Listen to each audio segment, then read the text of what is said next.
McKaskle v. Wiggins, 465 U.S. 168, is a United States Supreme Court case in which the court considered the role of standby counsel in a criminal trial where the defendant conducted his own defense. In this case, the defendant claimed his Sixth Amendment right to present his own case in a criminal trial was violated by the presence of a court-appointed standby counsel. Circumstances: Carl Edwin Wiggins was on trial for robbery and chose to proceed pro se and was convicted and sentenced to life imprisonment. The conviction was overturned on the technicality that the indictment was defective, and Wiggins requested counsel for the second trial. The trial court appointed standby counsel to assist him if requested. Wiggins decided to defend himself and asked that the standby counsel be barred from interfering. Multiple times both before and during the trial, Wiggins changed his mind regarding the standby counsel's role. Wiggins sometimes allowed or even requested standby counsel's participation.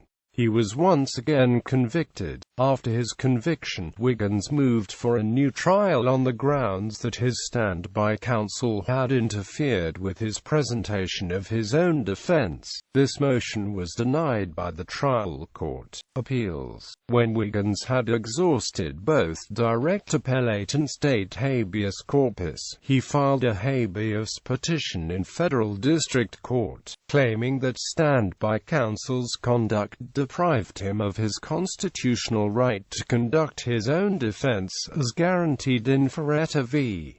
California. The federal court agreed that counsel should not interfere without permission, but found that Wiggins's attorneys had not interfered, and the appeal was dismissed. Upon appeal, the Court of Appeals reversed, holding that Wiggins's Sixth Amendment right to represent himself was violated by the intrusive participation of the court-appointed standby counsel. Decision: in a split 6-3 decision, the court found that Wiggins's right to present his own defense was not violated, since it appears that he was allowed to make his own appearances as he saw fit, and that his standby counsel's unsolicited involvement was held within reasonable limits. Judge Sandra Day O'Connor delivered the opinion of the court, in which Chief Justice Berger, Powell, Rehnquist, and Stevens joined. Blackmun concurred in the result.